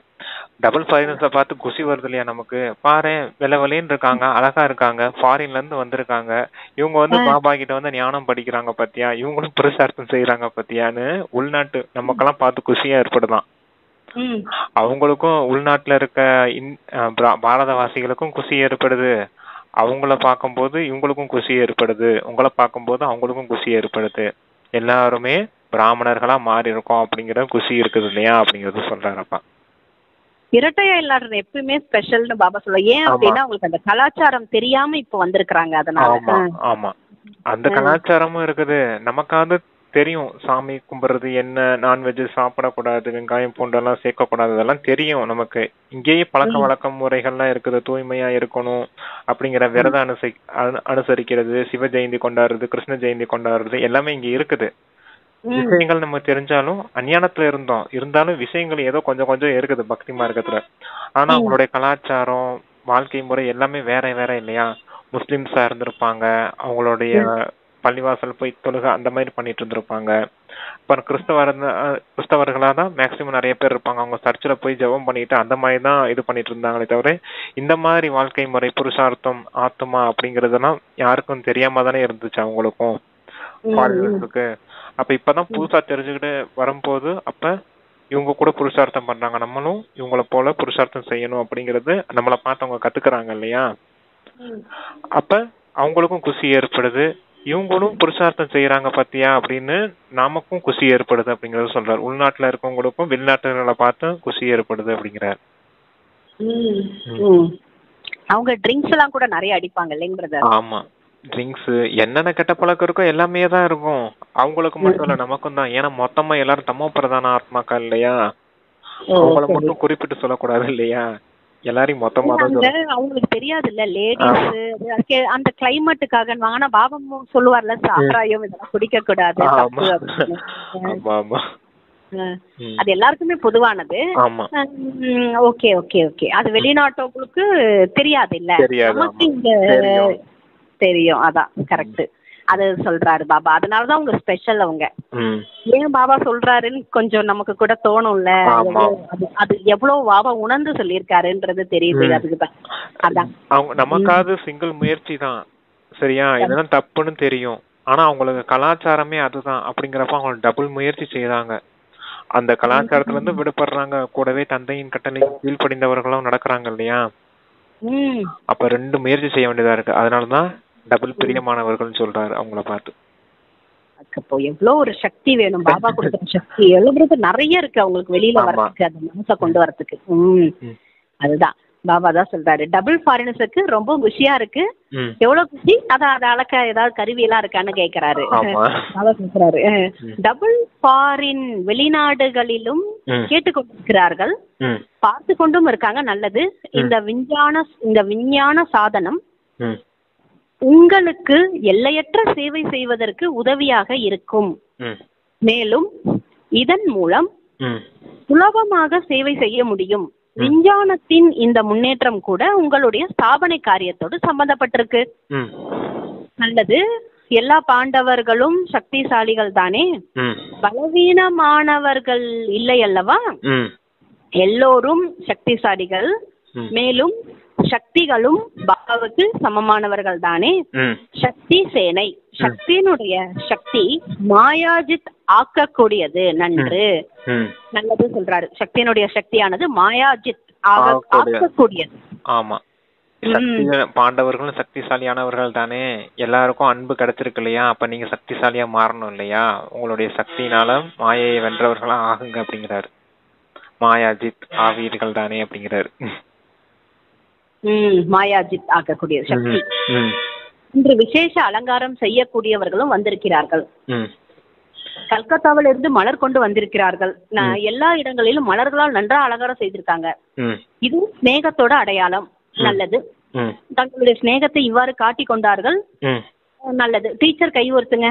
ஒவ்வொரு குரூப்பிலும் டீச்சர் நிறைய வருகிறார்கள். டீச்சருக்கு நல்ல வாய்ப்பு, சான்ஸ் கிடைத்து கொண்டிருக்கு. சேவை செய்வதற்கான பிரத்யட்ச பலன் கிடைத்து விடுகிறது. நல்லது. இப்போ உங்களுடைய தோற்றத்தின் மூலமாக நீங்கள் வருங்காலத்தில் என்னவாக போறீங்க என்பதை சாட்சாத்காரம் செய்வீங்கள். கேட்டீர்களா என்ன செய்ய வேண்டும் என்று? நல்லது. அது என்ன செய்ய சொன்னாரு பாத்தீங்களா? தோற்றத்தின் மூலமா சேவை செய்யுங்க அப்படிங்கிறாரு. உங்களுடைய முகம் மற்றும் நடத்தையின் மூலமா சேவை செய்யுங்க. ஏன்னா இங்க சாக்கார உலகத்துல தேவதைகளை போல நீங்க வாழ்ந்தீங்கன்னா தான் அடுத்தவங்களுக்கும் அந்த கவர்ச்சி ஏற்படும் இல்லையா. பாரு இவங்க எவ்வளவு தெய்வீக குணங்களோட இருக்காங்க அப்படிங்கிற போது, எவ்வளவு பொறுமைசாலியா இருக்காங்க, சாந்தம் நிறைஞ்சவங்களா இருக்காங்க அப்படின்னு இருக்கும் போது அடுத்தவங்களுக்கும் கவர்ச்சி ஏற்பட்டு நீங்க என்ன புருஷார்த்தம் செய்யறீங்க அப்படின்னு கேட்க வருவாங்க இல்லையா. அப்ப நம்ம அவங்களுக்கு சேவை செய்யலாம் இல்லையா. ஒண்ணு நம்மளுடைய குணத்தால சேவை செய்யலாம். அவங்க குணத்தால ஈர்க்கப்பட்டு நம்ம கிட்ட வந்து கேட்கும் போது நம்ம அப்பாவுடைய அறிமுகத்தை கொடுத்த ஞானம் சொல்றதுக்கும் ஒரு சேவை செய்ய முடியும் இல்லையா. அதனால இப்ப சொல்றாரு, தோற்றத்தின் மூலமா உங்களுடைய முகம் மற்றும் நடத்தையின் மூலமாவே சேவை செய்யலாம் அப்படிங்கறத சொல்றாரு. டீச்சர்ஸுக்கு. டீச்சர்ஸுக்குன்னு இல்ல, எல்லாருக்குமே தான். இப்ப உங்களுடைய தோற்றத்தின் மூலமா நீங்க வருங்காலத்துல என்னவாக போறீங்க என்பதை சாட்சாத்காரம் செய்யுங்க. கேட்டீர்களா என்ன செய்ய வேண்டும் என்று? நல்லது. மதுபன் வாசிகள் கை உயர்த்துங்கள். ரொம்பவும் நல்லது. மதுபன் வாசிகளுக்கு நிறைய சான்ஸ் கிடைத்திருக்கிறது. அதனால் பாப்தாதா கூறுகிறார், நீங்க ஆன்மீக சான்சலர், ஆன்மீக ராஜாக்கள். சான்சலர்னா ராஜான்னு அர்த்தம். நீங்கள் ஆன்மீக யார் ஆன்மீக சேவை செய்யறாங்களோ அவங்கதான் ஆன்மீக சான்சலர், ஆன்மீக ராஜாக்கள் அப்படிங்கிறது. யாரு சேவைக்கு சான்ஸ் எடுத்துக்கிறாங்களோ அவங்கதான் சான்சலர் ஆக முடியும்னு சொல்லுவாரு. இன்னைக்கு அதான் சொல்றாரு, ஆன்மீக ராஜாக்கள் அப்படின்னு. அப்படித்தானேன்னு கேக்குறாரு. ஆமா. சான்சலர் சேவை செய்ய வேண்டியதா இருக்கும் என்றாலும் எல்லோரையும் மதுபன் வாசிகள் திருப்திப்படுத்தி விடுகிறார்கள். ஆகவேதான் பாப்தாதா ஒருபோதும் மதுபன் வாசிகளை மறப்பதே இல்லை. மதுபன் வாசிகளை தனிப்பட்ட முறையில் முக்கியமா நினைவு செய்யறார். ஏன் நினைவு செய்யறாருன்னா, மதுபன் வாசிகளை, ஏனென்றால் மதுபன் வாசிகள் பாபாவுடனான அன்பில் மெஜாரிட்டியில் பாஸ். ஆமா, எல்லாருமே பாசம் அப்பாவுடைய அன்பின் மெஜாரிட்டியில. ஏன்னா அன்பா இருந்ததுனாலதான் எல்லாரும் சேவை செய்ய முடியுது அவங்களால. எவ்வளவு பேர் வராங்க மதுபனுக்கு. பெரிய குரூப் எல்லாம் போச்சுன்னா 20,000 பேர் கிட்ட போவாங்க மதுபன்ல. அப்போல்லாம் பேருக்கும் சமையல் பண்ணணும், ரூம் அலாட் பண்ணணும், அங்க சேவை செய்யறதுக்கெல்லாம் வாய்ப்பு இருக்கணும் இல்லையா? அதுக்கெல்லாம் மதுபன் நிவாசிகள் தானே நிமித்தமாயிருப்பாங்க. அந்த சேவை செய்யும்போது களைப்பு இல்லாம சேவை செய்யறாங்க இல்லையா? அதுக்காக அப்பா பெருமையா சொல்லிட்டு இருக்காரு, நான் உங்களை ஒருபோதும் மறக்கிறதுல விசேஷமானவர்கள் எனக்கு அப்படிங்கிறாரு.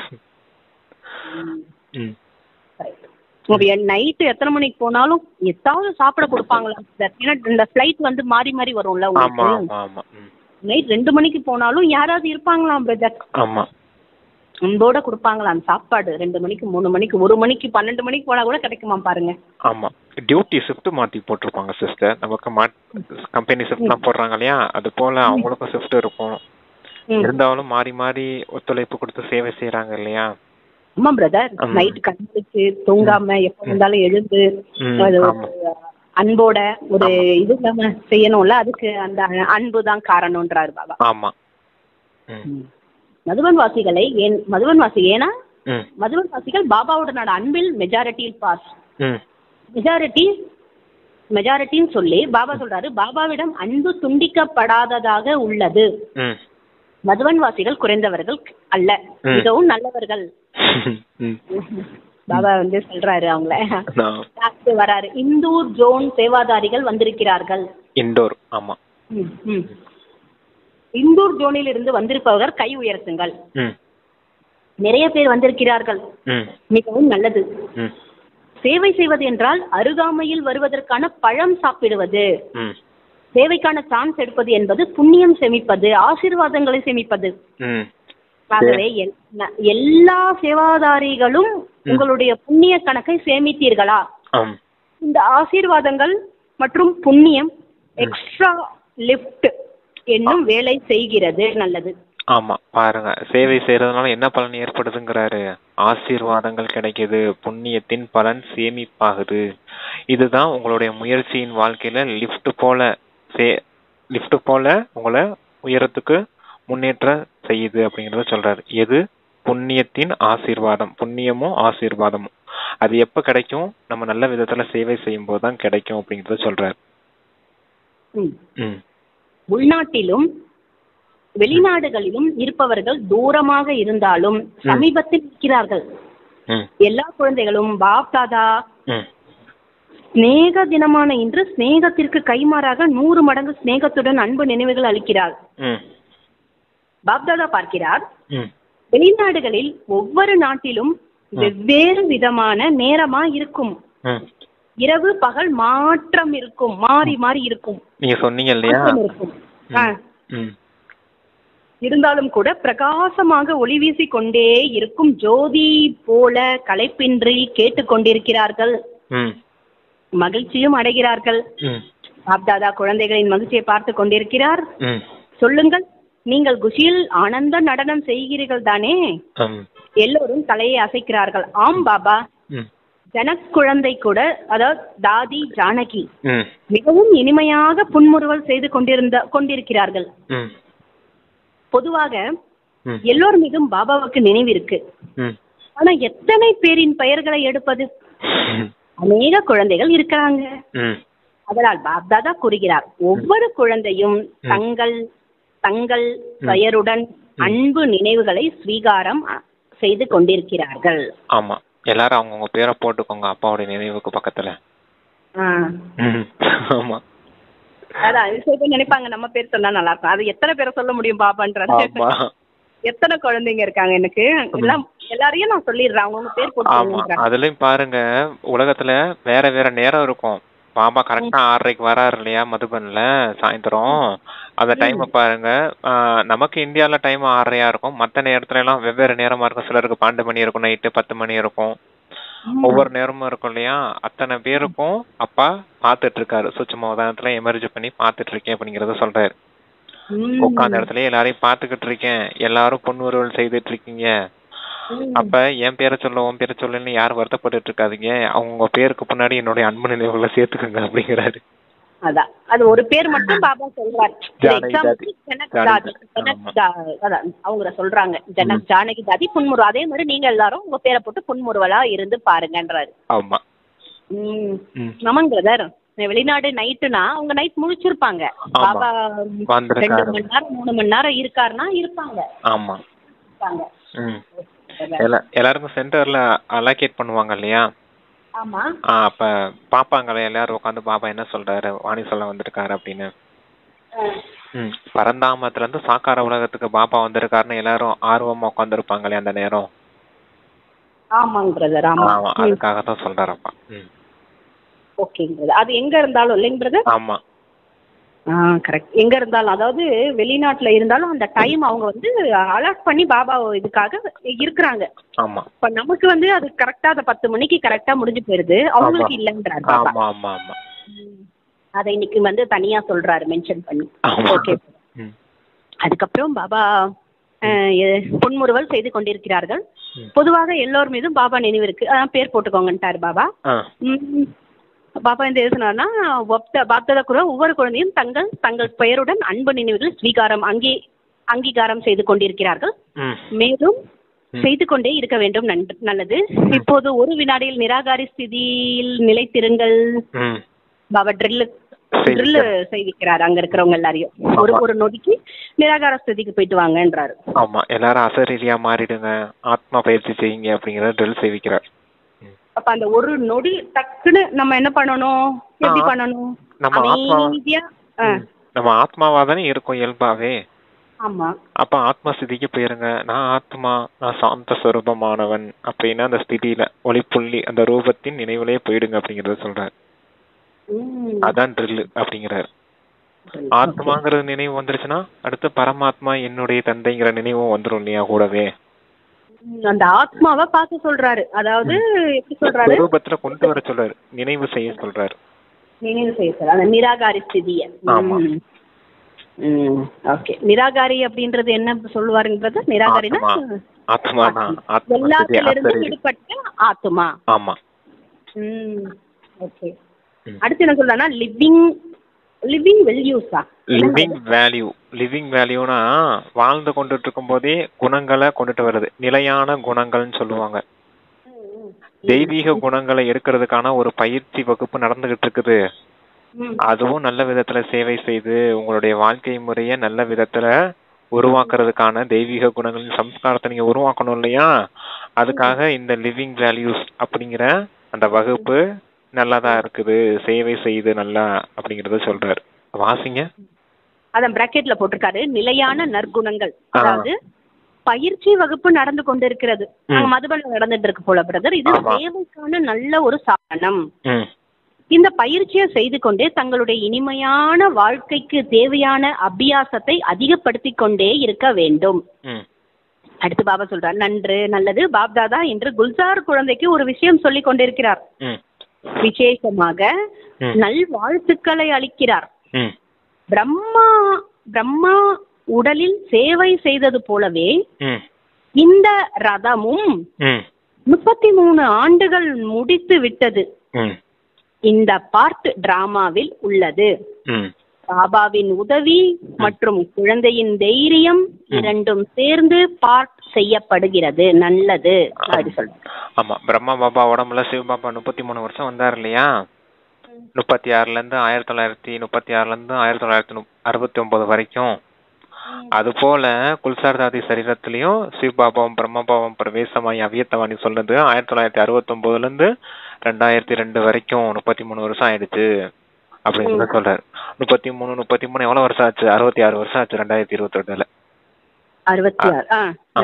அப்ப குழந்தையோட தைரியம், குல்சார் தாதியோட தைரியத்தினால பாபாவும் உதவி செய்ததுனால இந்த பார்ட் நிச்சயிக்கப்பட்டுருச்சு டிராமால அப்படிங்கறத சொல்றாரு. டிராமாவில நிச்சயிக்கப்பட்டது. பாபாவோட உதவி, அதாவது பாபா என்ன சொல்றாரு, இந்த ரதமும் 33 ஆண்டுகள் முடித்து விட்டது. இந்த பார்ட் வந்து டிராமாவில் உள்ளது. பாபாவோட உதவி மற்றும் குழந்தையோட தைரியம் இரண்டும் சேர்ந்து பார்ட் செய்யப்பட்டது. நல்லது. பாபாவோட உதவின்றது எப்படிங்கிறது? சிவபாபாவுடைய உதவி. பிரம்ம பாபாவும் கூட சேர்ந்துதான் வருவார். ஆமா, கூட சேர்ந்துதான் வருவார். குல்சார் தாதியோட சரீரம் சாக்கார சரீரம், அவ்வியத்தமா இருக்கக்கூடிய பிரம்மா பாபாவுடைய சரீரம், கூடவே நிராகாரமா இருக்க சிவபாபா. 3 பேரும் ஒரே சரீரத்துல அமர்ந்திருக்கிறது மாதிரி தான். ஆனா குல்சார் தாதி டோட்டலா மியூட் ஆயிடுவாங்கன்னா அவங்க சுயநினைவு இல்லாம இருப்பாங்க. சரீரம் மட்டும் இருக்கும். மத்தபடி குல்சார் தாதி வேற எதுவும் பேசிடக்கூடாது இல்லையா, வாயை திறந்து. போயிடுவாங்களா? ஆமா, தூக்க நிலைக்கு மாதிரி தான், அந்த மாதிரி தான் போயிடுவாங்க. பேசக்கூடியவங்க சிவபாபாவும் பிரம்மா பாபாவும் மட்டும்தான் பேசுவாங்க. ஆனா குல்சார் தாதி சரீரத்துல இருப்பாங்க, ஆனாலும் மியூட் ஆயிடுவாங்க அப்படின்னு சொல்லுவாங்க. மியூட்னா சத்தம் இல்லாத அமைதி நிலை, டீப்பான சைலன்ஸ் சொல்லுவாங்களா, டீப் சைலன்ஸுக்கு போயிடுவாங்க. அதான் இது குழந்தையோட தைரியம்ன்றார் பாபா. இதுக்கு ஒரு தைரியம் வேணும் இல்ல பிரதர்? கண்டிப்பா தாங்குறாங்க. இன்னொன்னு தைரியமா இருக்கணும்ல.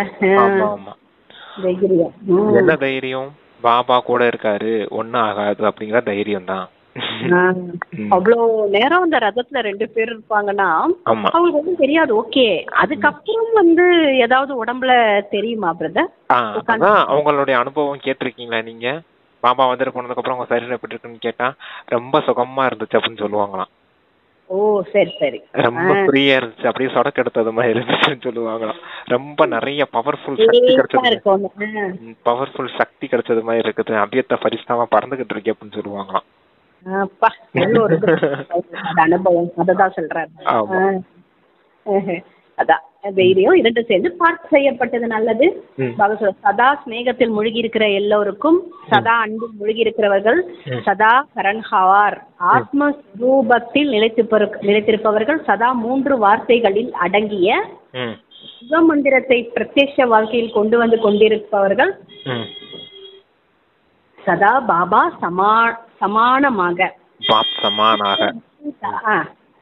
மாஸ்டர் முக்தி தாதாவாக்கி உலகில் உள்ள ஆத்மாக்களை முக்தி அளிக்கக்கூடியவர்கள் ஆகிய இப்படிப்பட்ட சர்வ சிரேஷ்ட ஆத்மாக்களுக்கு பாப்தாதாவோட அன்பு நினைவு மற்றும் நமஸ்தே. தாதியோட பாபா சொல்றாரு, தாதியுடன் இன்றைய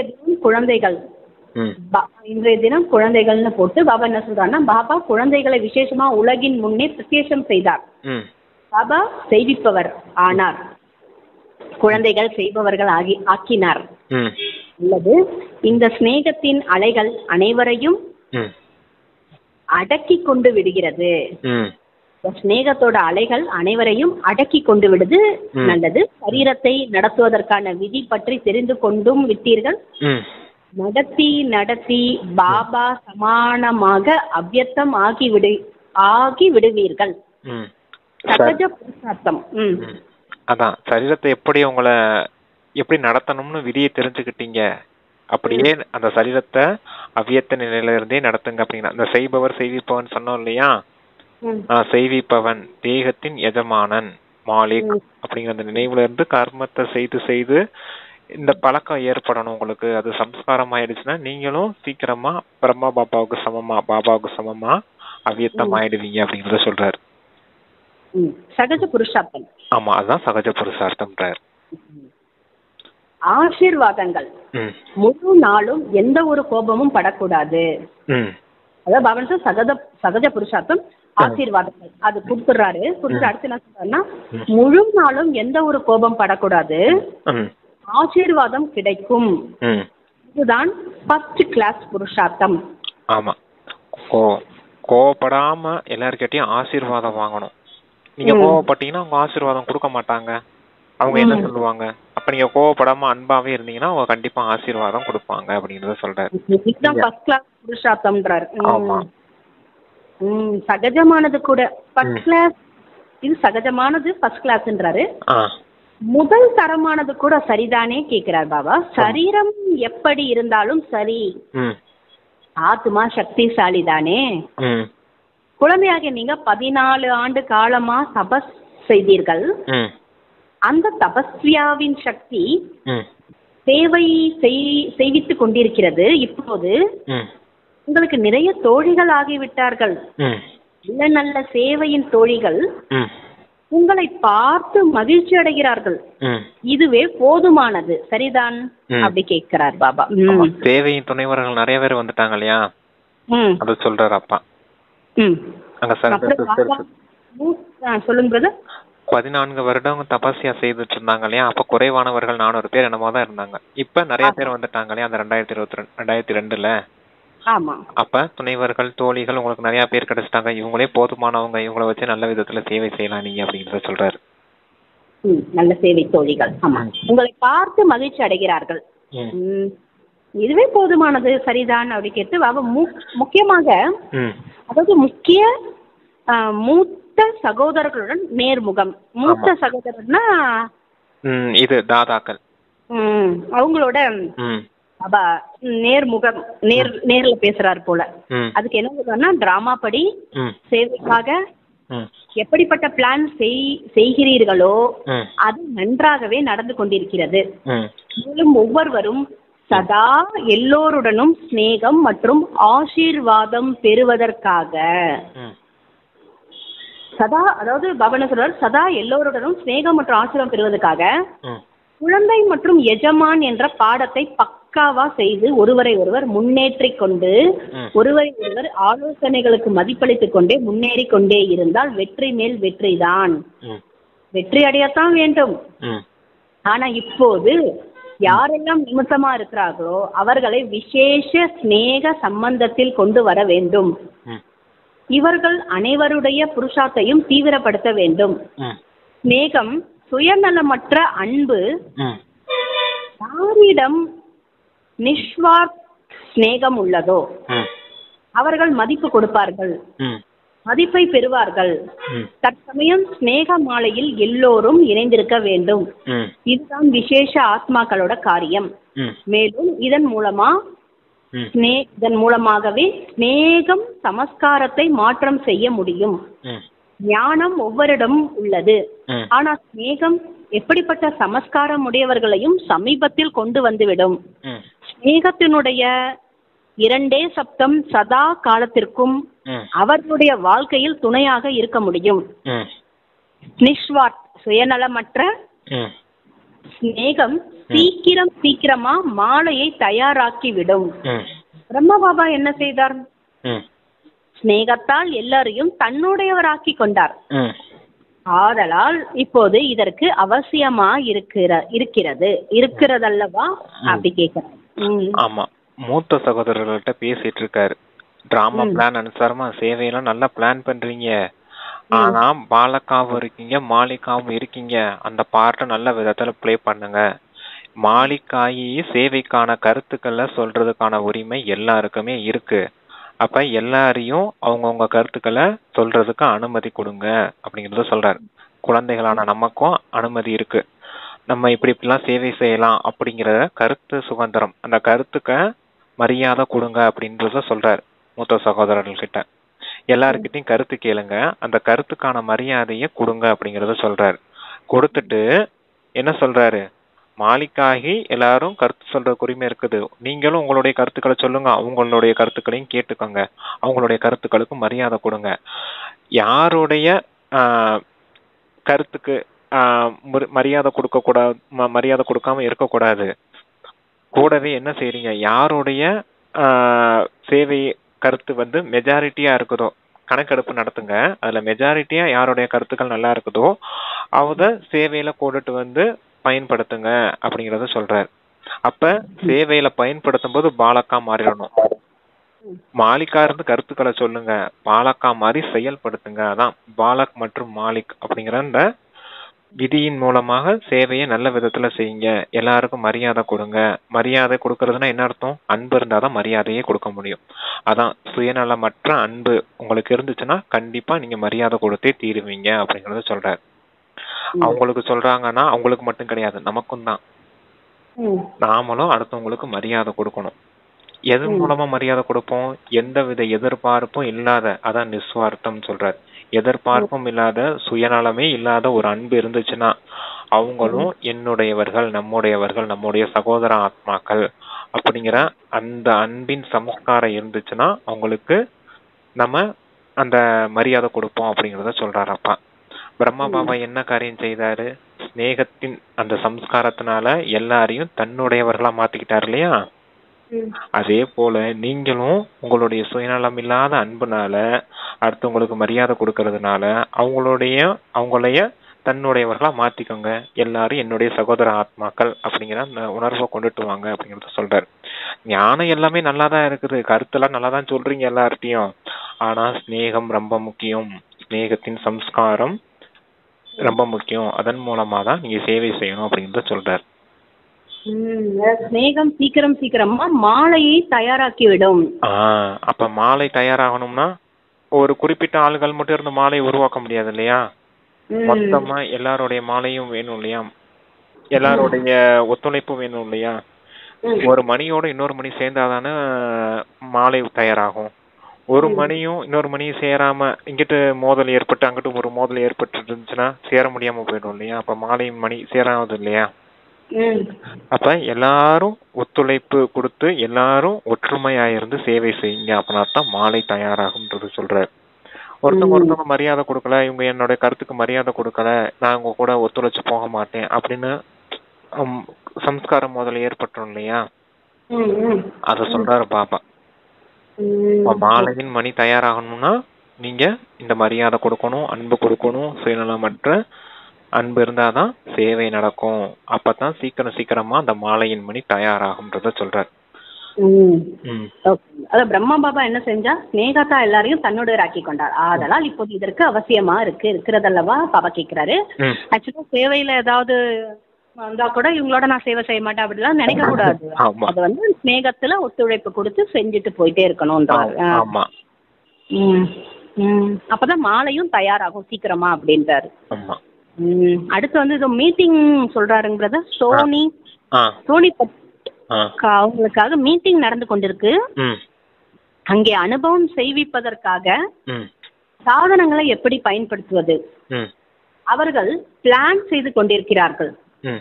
ஒவ்வொருடைய சங்கல்பத்தையும் ஆலோசனையும் மெஜாரிட்டியாக எதை ஏற்றுக்கொள்கிறார்களோ அப்படி செய்யுங்க. எப்போது அனுபவ சொரூபமாகிறீர்களோ அப்போதுதான் அனுபவம் செய்விக்க முடியும். நல்லது சொல்றாருங்க. ஆமா, சொன்னேன் பாத்தீங்களா, யாருடைய கருத்து மெஜாரிட்டியா இருக்குதோ அதை செயல்படுத்துங்க அப்படின்னு. அப்ப அனுபவ சொரூபமா ஆகுங்க அப்படிங்கறத சொல்றாரு. அனுபவ சொரூபமா நீங்க ஆனாதான் அடுத்தவங்களுக்கும் அனுபவம் செய்விக்க முடியும். அதான் அனுபவ சொரூபமாக மற்றவங்களுக்கும் அனுபவம் செய்வீங்க அப்படிங்கறத சொல்றாரு. சேவையின் சாதனங்கள் தேவைப்படுது. அதை எப்படி வைக்கிறது, என்ன செய்யறது, ப்ரொஜெக்டர் எங்க வைக்கிறது, திங்ஸ் எங்க வைக்கிறது, ஸ்கிரீன் எங்க வைக்கிறதுன்னு டிஸ்கஸ் பண்ணிட்டு இருப்பாங்க இல்லையா? அதுக்காக பாபா ஒரு ஆலோசனை கொடுத்துட்டு இருக்காரு அந்த மீட்டிங்காக.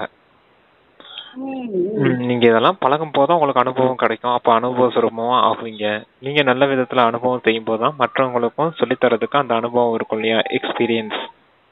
இதை இங்க வச்சா நல்லா இருக்கும், இங்க வச்சா டிஸ்டர்பன்ஸா இருக்கும் அப்படிங்கறது தெரியும் இல்லையா? அப்ப நீங்க முதல்ல அனுபவ சுரூபமா ஆகுங்க. அதே போல மற்றவங்களுக்கும் அனுபவம் செய்வீங்க. அப்ப அவங்களும் பழகிக்கிடுவாங்க இல்லையா? அத சொல்றாரப்பா. அது இன்னும் ஒரு தடவை சொல்றாங்க. அங்கே அனுபவம் செய்விப்பதற்காக சாதனங்களை எப்படி பயன்படுத்துவது அவருக்கு பிளான் செய்து கொண்டிருந்தார்கள். ஒவ்வொருடைய சங்கல்பத்தையும் ஆலோசனையும் மெஜாரிட்டியாக எதை ஏற்றுக்கொள்கிறார்களோ அப்படி செய்யுங்க. அதான் ஒவ்வொருத்தவங்களுடைய சங்கல்பத்துக்கும் மரியாதை கொடுங்க, ஒவ்வொருத்தவங்களுடைய எண்ணத்துக்குமே மரியாதை கொடுங்க. அவங்க என்னென்ன செய்ய சொல்றாங்களோ அதெல்லாம் செய்யறதுக்கு அந்த எண்ணத்துக்கு மரியாதை கொடுங்க. அதுல யாருடைய கருத்துக்கள் மெஜாரிட்டியா இருக்குதோ அதை செயல்படுத்துங்க அப்படிங்கிறார். எப்போது அனுபவ சொரூபமா ஆறீங்களோ அப்போதுதான் அனுபவம் செய்ய வைக்க முடியும். நல்லது சொல்லிட்டு வரதானம் சொல்றார் பாபா. திடத்தன்மை என்ற சக்தியின் மூலம் வெற்றியை பிராப்தியாக அடையக்கூடிய திரிகால தரிசி மற்றும் ஆசனதாரியாக ஆகுங்க. திடத்தன்மை என்ற சக்தி மிகவும் சிரேஷ்டமான சக்தியாகும். இது கவனக்குறைவு, அலட்சியம் என்ற சக்தியை எளிதாக மாற்றிவிடக்கூடியது. எங்கு திடத்தன்மை உள்ளதோ அங்கு வெற்றி இருக்கவே இருக்கிறது என்பது பாப்தாதாவின் வரதானம். எப்படி சமயமோ அப்படியே விதியின் மூலமாக சித்தி, அதாவது பலன் அடையக்கூடிய சொரூபமாக ஆகுங்கள்.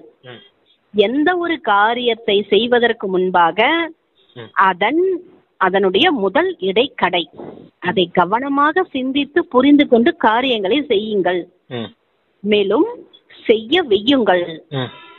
அதாவது திரிகால தரிசி சிம்மாசனதாரியாக ஆகும்போது கவனக்குறைவு என்பது முடிவுக்கு வந்துவிடும். சங்கல்பம் என்ற விதை சக்தியாகவும் திடத்தன்மை முழுமையாக இருந்தது என்றால் வார்த்தை மற்றும் கர்மத்தில் எளிதாக வெற்றி கிடைக்கும். ஆமா, அதாவது இது என்னன்னா, விதை சக்தியாகவும் திடத்தன்மை முழுமையா இருந்தது என்றால் வார்த்தை மற்றும் கர்மத்தில், அதாவது செயல், எளிதா வெற்றி கிடைக்கும்ன்றார் பாபா. ஆமா, பார்க்கலாமா? திடத்தன்மை அதுதான் ரொம்ப முக்கியம். திடத்தன்மை வெற்றியை உண்டாக்கும். அதுதான் பாபாவுடைய வரதானம். இங்கிலீஷ்ல சொன்னோம்னா டிட்டர்மினேஷன் பிரிங் சக்சஸ் அப்படின்றதுதான் அதோடைய தன்மை. அதுதான் உயர்ந்த தன்மையும் கூட. இப்ப அந்த திடத்தன்மையை கொண்டுட்டு வாங்க. அப்பதான் கவனக்குறைவு, அலட்சியம் போன்ற வீணானதுகள்லாம் விலகி போயிடும் அப்படிங்கிறத சொல்றாரு. இப்ப சமயத்துக்கு ஏற்றவாறு சித்தி சொரூபமா ஆகணும்.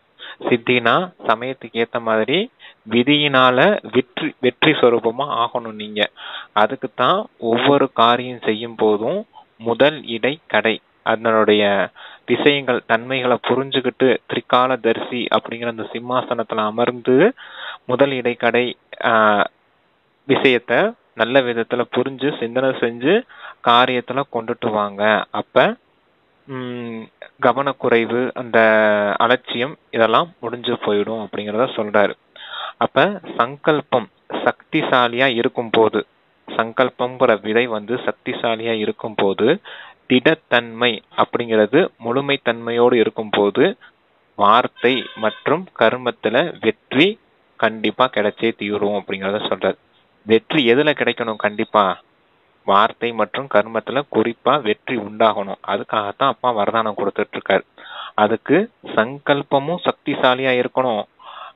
எண்ணக்கூடிய எண்ணம், இப்ப நான் தூய்மையான ஆத்மா அப்படின்னு நினைக்கிறோம்னா அந்த எண்ணம் சங்கல்பம் நல்லதா இருக்குது. அதுல அந்த சங்கல்பத்துல உறுதித்தன்மை இருக்கணும். அதுதான் திடத்தன்மைங்கிறது. அது முழுமையா இருக்கணும். நான் தூய்மையான ஆத்மா அப்படிங்கறதுல உறுதி இருக்கணும். அப்படிங்கிற அந்த உறுதித்தன்மை இருந்தாதான் வார்த்தையும் தூய்மையானதா வெளிப்படும், செயல்பாடும் தூய்மையானதா வெளிப்படும். அப்பதான் வெற்றி உண்டாகும்ன்றத சொல்றாரு.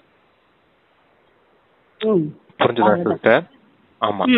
அதுக்கு எந்த ஒரு விஷயம் செய்யணும்னாலும் திரிகால தரிசிங்கிற அந்த சிம்மாசனத்துல அமர்ந்து இதனுடைய ஒரு பிரச்சனை வந்திருக்குன்னா அதனுடைய முதல் இடைக்கடை மூணையும் பார்த்து இந்த காரியம் செஞ்சா எந்த மாதிரி விளைவு ஏற்படும், தீய விளைவு ஏற்படுத்துமா இல்ல நன்மை செய்யக்கூடிய விளைவு ஏற்படுத்துமா அப்படிங்கறத நல்ல விதத்துல புரிஞ்சுக்கிட்டு சிந்தனை செஞ்சுட்டு அப்புறமேல் காரியத்துல கொண்டுட்டு வாங்க.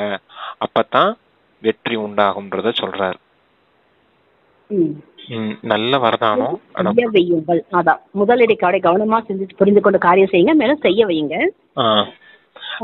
செய்யுங்க, மற்றவங்களையும் செய்ய வைங்க அப்படிங்கறதையும் சொல்றாருல. நல்ல வரதானம் அது. அதுவும் நல்ல டீட்டெயிலா படிச்சு புரிஞ்சாதான் அந்த வரதானமும் புரியும். திடத்தன்மைங்கிறது உறுதித்தன்மை, உறுதியா இருக்கணும். அந்த எண்ணம் ஏப்ப சப்பையா இருக்க கூடாதுன்னு சொல்லுவாங்க இல்லையா, ஒரு வந்துச்சு போயிருச்சு அப்படிங்கிற மாதிரி இருக்கக்கூடாது. வந்த எண்ணம் நல்ல உறுதியா இருக்கணும், ஸ்ட்ராங்கா இருக்கணும் அப்படிங்கறத சொல்றாரு. அந்த ஸ்ட்ராங்கா இருக்கும்போது எண்ணம் சக்திசாலியா இருந்து திடத்தன்மை அந்த உறுதித்தன்மை முழுமையா இருக்கணும்.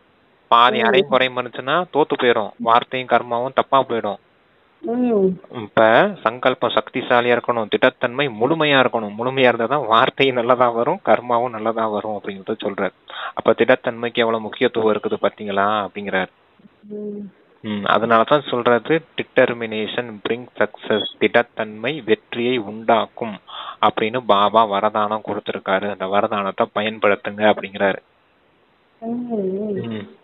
அப்படின்றது வெற்றியை பிராப்தியாக திரிகால திடத்தன்மைனா திடமா இருக்கணும். உறுதி, அந்த உறுதிமொழின்னு சொல்றோம் இல்லையா, அதுதான் அந்த உறுதியா இருக்கணும். பிடிச்ச விடாப்பிடின்னு சொல்லுவாங்க இல்லையா, நான் தூய்மை ஆகியே தீருவேன் அப்படின்னு ஒரு விடாப்பிடி இருக்கும் இல்லையா, பிடிமானம் சொல்லுவாங்க இல்லையா, அதுதான் உறுதியா இருக்கணும். எப்படி ஒரு அங்கதனுடைய காலை யாராலையும் அசைக்க முடியாது பாத்தீங்க இல்லையா, அவ்வளவு உறுதி இருந்துச்சு அவருக்கு, என் காலை யாரும் அசைக்க முடியாது அப்படின்னு. அதத்தான் அந்த உறுதி, என்னுடைய தூய்மையை யாரும் அசைக்க முடியாது அப்படிங்கறதுதான் அந்த உறுதித்தன்மை. தூய்மைக்கு மட்டும் இல்ல, எல்லா விஷயத்துக்குமே எல்லா குணத்துக்குமே தான் செயல்பாட்டுல கொண்டு வர்றதுக்காக சொல்றாரப்பா. எந்த காரியம் செஞ்சாலும் ஃபர்ஸ்ட் வந்து நம்ம அந்த முதலிடை கடையை கவனமா சிந்திச்சு அப்புறம் தான் காரியம் செய்யணும்ன்றார் பாபா. ஆமா, அதுலயும் மேலும் செய்ய வையுங்க அப்படின்றது என்னங்க பிரதர்? செய்ய வைங்கன்னா மற்றவங்களையும் நீங்க எப்படி செய்யறீங்களோ அதே போல மற்றவர்களையும் செய்ய வைங்க அப்படிங்கிறார். முதலிடை கடையை வந்து நீங்களும் இதே மாதிரி புரிஞ்சுட்டு செய்யுங்க அப்படின்றது அவங்களுக்கு சொல்லணும் நம்ம. அவங்களுக்கு சொல்லியும் கொடுக்கலாம், இப்படி பண்ணீங்கன்னா இந்த மாதிரி வருங்க, முதல் இடை கடைய கண்டிப்பா யோசனை பண்ணிட்டு செஞ்சீங்கன்னா உங்களுக்கு கரெக்டா இருக்கும் அப்படி சொல்லலாம். ஆமா, வரதானம் ரொம்ப பாக்குறதுக்கு டிஃபிகல்ட்டா இருக்கும், ஆனா புரிஞ்சுக்கிட்டா ரொம்ப ஈஸி தான். அதுதான் அப்படிதான் தெரியுது பாக்குறதுக்கு. ஆமா, நம்ம ஈஸியா அத வந்து ஈஸியா நம்மளால எக்ஸ்பிளைன் பண்றவங்களும் இல்ல, எக்ஸ்பிளைன் பண்றது நல்லா எக்ஸ்பிளைன் பண்ணோம்னா அவங்க புரிஞ்சுக்கிற போது நல்லா ஈஸியா புரிஞ்சுக்கிடுவாங்க. ஓ சரி. இப்போ நம்ம கவனம் கொடுக்க சொல்றாரு, திடத்தன்மையோட இருக்க சொல்றாரு. இருந்தீங்கன்னா எப்படி என்ன நடக்கும், வெற்றி கிடைக்கும்ன்றாரு. அவ்வளவுதான். அந்த கடைசி லைனை ஞாபகம் வச்சுக்கோங்க. சங்கல்பம் சக்திசாலியா இருக்கும் இருந்துச்சுன்னா, திடத்தன்மை முழுமையா இருந்துச்சுன்னா, வார்த்தையும் செயல்பாடு கர்மாவும் வெற்றி உண்டாகும் அப்படிங்கறத சொல்றாரு. அதுக்கு முன்னாடி அந்த எண்ணத்தை எழுப்புறதுக்கு முன்னாடி சிந்தனை செய்யணும். திரிகாலதரிசி நிலையில இருந்து சிந்தனை செய்யணும். சிந்தனை செஞ்சதுக்கு அப்புறம் தான் சங்கல்பத்தை சக்திசாலியா வரும். நல்ல விதத்துல அதை சிந்தனை செஞ்சீங்கன்னா, முதல் இடை கடையை வச்சு சிந்தனை செஞ்சீங்கன்னா சங்கல்பம் சக்திசாலியா வரும். அப்புறமேல அதுல திடத்தன்மை முழுமையா இருக்கணும். நான் இதை செஞ்சே தீருவேன் அப்படின்னு அதனுடைய திடத்தன்மை முழுமையா இருக்கணும். அப்புறமேல தான் நம்ம வார்த்தை பேசும்போதோ செயல்பாட்டுல கொண்டுட்டு வரும்போதோ வெற்றி உண்டாகும் சொல்றாரு. ஓகேங்க பிரதர்.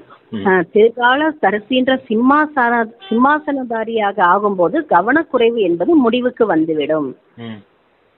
சங்கல்பம் என்ற விதை சக்திசாலியாகவும் திடத்தன்மை முழுமையாக இருந்தது என்றால் வார்த்தை மற்றும் கர்மத்தில் எளிதாக வெற்றி கிடைக்கும். அதுதான் இப்ப சொன்னீங்க. சங்கல்பத்துல வந்து சக்திசாலியா இருக்கணும், திடத்தன்மையோட பேசணும், நம்ம சொல்லணும் அந்த வார்த்தை. ஓகேங்க பிரதர்.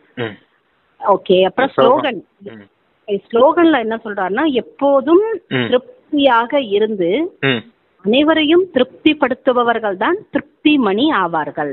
ஆமா, எப்ப நம்ம திருப்தியா இருக்க முடியும்? நாம எப்ப திருப்தியா இருப்போம் அப்படின்னா, நாமே நிறைந்தவர் நாம் அப்படின்னு நினைக்கும் போது திருப்தியா இருக்கும். அப்படிலாம் இல்ல. என்னன்னா, ஸ்ரீமத் படி ஒழுக்கமா நடந்துகிட்டோம்னா நம்ம கண்டிப்பா திருப்தியாவே இருப்போம். என்ன, நாம திருப்தியா இருந்தாதான் மற்றவர்களையும் திருப்திப்படுத்த முடியும். ஸ்ரீமத் படி நம்ம எப்ப நடந்துக்கிறோமோ அப்ப நம்ம திருப்தியா இருப்போம். நம்ம திருப்தியா இருந்தாதான் அடுத்தவங்களையும் திருப்திப்படுத்த முடியும். அப்படிப்பட்டவங்க தான் திருப்தி மணியா இருக்க முடியும் அப்படின்னு சொல்றாரு ஸ்லோகன். புரிஞ்சுதா உங்களுக்கு? திருப்தியா இருக்கணும் அப்படின்னா பாபா சொல்றத செய்யணும், ஸ்ரீமத் படி நடக்கணும், அப்ப திருப்தி கிடைக்கும்ன்றீங்க. ஆமா, அப்பதான் திருப்தியாவே இருக்க முடியும். ஆத்மாக்களுக்கு ஒரே திருப்தி என்ன தெரியுமா? பரமாத்மாவை கொடுக்கக்கூடிய ஸ்ரீமத்தை அப்படியே ஃபாலோ பண்ணி நடக்கும் போதுதான் முழுமையான திருப்தி இருக்கும். ஏன்னா அவர் கொடுத்த ஸ்ரீமத் எல்லாமே ஆத்மாக்களை திருப்திப்படுத்துறதுக்காகவும் சுகம் கொடுக்கறதுக்காகவும் சந்தோஷப்படுத்துறதுக்காகவும் எல்லாமே மொத்தமாவே ஆத்மாக்களை திருப்திப்படுத்துறதுக்கு தான் ஸ்ரீமத்தையே கொடுத்துருக்காரு. ஸ்ரீமத்தை அனுசரிச்சு நடக்கும்போது நம்ம திருப்தியா இருப்போம். நாம திருப்தியா இருக்கும் போது அடுத்தவங்களையும் திருப்திப்படுத்த முடியும். அப்படிப்பட்டவங்க தான் திருப்தியின் மணியா இருக்க முடியும். இவ்வளவு சூப்பரா இருக்கு அந்த ஸ்லோகம். வரதானத்தோட சம்பந்தப்பட்ட இருக்கு அதே மாதிரி. சரிங்க பிரதர். Okay sister. ஓம் சாந்தி. தேங்க்யூ பாபா.